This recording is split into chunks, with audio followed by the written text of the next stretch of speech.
हरे कृष्णा। राधे राधे भक्तों, कैसे हो आप? आशा करती हूँ कि आप सब बढ़िया होंगे। ठाकुर जी की कृपा आप सभी पर बनी रहे। आज मैं आपको एक कथा सुनाने जा रही हूँ जो कि ठाकुर जी की सेवा का क्या फल मिलता है। आइए जानते हैं इस कहानी के माध्यम से। एक बार एक सेठ जी श्री कृष्ण के परम भक्त थे। वह घर पर लड्डू गोपाल जी ले आए और सेठानी से कहने लगे कि इनकी सेवा करना, इनको सुबह शाम भोग लगाना। सेठानी को उनकी सेवा करना बहुत मुश्किल लगता था। उनका मानना था कि मुझे बच्चों की देखभाल के लिए समय नहीं मिलता, मैं ठाकुर जी की सेवा कैसे करूं?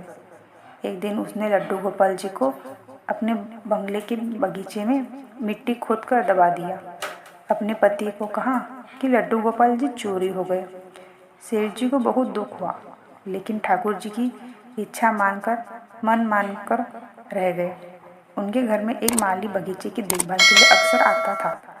उसे बगीचे का वो भाग बहुत आकर्षित करता था जहाँ सेठानी ने लड्डू गोपाल जी को दबाया था।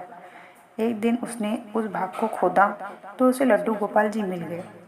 वो भागा भागा सेठानी जी के पास गया और उत्साहित होकर सेठानी को बताने लगा कि देखिए, मुझे बगीचे में से लड्डू गोपाल जी मिले हैं। सेठानी ने उसे समय पर उस नौकर को नौकरी से निकाल दिया और कहा कि अपने लड्डू गोपाल जी को भी लेते जाओ। सेठानी ने आस पड़ोस के घरों में यह बात फैला दी कि यह मालिक चोर है, इसलिए सभी ने उसे काम से निकाल दिया। सेठानी के मन में था कि कहीं माली बगीचे में से ठाकुर जी मिलने की बात उसके पति को न बता दी, इसलिए उसने यह सारा षड्यंत्र रचा। माली मायूस होकर घर चला गया और पत्नी को लड्डू गोपाल सौंपकर रोने लगा। पत्नी ने कहा कि रो क्यों रहे हो?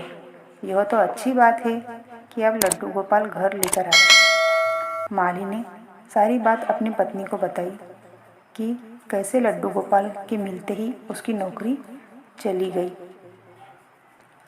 इसमें अच्छी बात क्या है? पत्नी ने पति को दिलासा दिया और कहा कि ईश्वर पर विश्वास रखे, इसमें से भी इन्होंने कुछ अच्छा ही सोच रखा होगा। मालिन ने लड्डू गोपाल जी को साफ कर स्नान कराया और उन्हें घर के मंदिर में स्थापित कर भोग लगाया। जो मिट्टी ठाकुर जी साफ करने के बाद मिली थी, उसने अपने पति से पूछा कि इसका क्या करूं? मालिन ने कहा कि बाहर आंगन में इतनी सारी मिट्टी पड़ी है, उसे वहीं फेंक दो। पत्नी ने मिट्टी बाहर पड़े ढेर पर फेंक दी। अब माली को तो 2 वक्त का गुजारा भी बहुत मुश्किल से हो रहा था, क्योंकि उसने चोर होने की झूठी खबर के कारण उसे सभी ने नौकरी से निकाल दिया था। एक दिन वह उस व्यक्ति के घर के पास से गुजर रहा था। उसके घर के बाहर पड़ी मिट्टी में बहुत सुंदर फूल खिले देखे तो उसने माली को बाहर बुलाया। उसने पूछा कि क्या तुम इन फूलों के बारे में जानते हो? माली ने कहा, मैंने यहाँ एक फूल उगने से पहले कभी नहीं देखे थे, मुझे इन फूलों के बारे में जानकारी नहीं है। उस व्यक्ति ने बताया कि यह एक खास किस्म के फूल है, बाजार में यह फूल बहुत महंगे दाम पर मिलते हैं। माली ने जब फूल के बारे में जानकारी इकट्ठा की तो उस व्यक्ति की बात सच निकली। वो फूल खास किस्म के थे और बहुत महंगे भी दाम पर बिकते थे। अब उनसे उन फूलों की खेती बड़े पैमाने पर करनी शुरू कर दी। कुछ ही वर्षों में वो धनवान बन गया।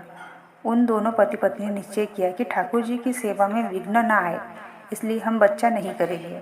ठाकुर जी की सेवा हम बच्चे की तरह करेंगे। एक दिन उस माली के घर एक भिखारन भीख मांगने आई। माली ने उसे पहचान लिया। माली ने कहा कि सेठान जी, आप भीख क्यों मांग रही हो? भिखारन ने कहा कि मैं तुम्हें पहचान नहीं पाई।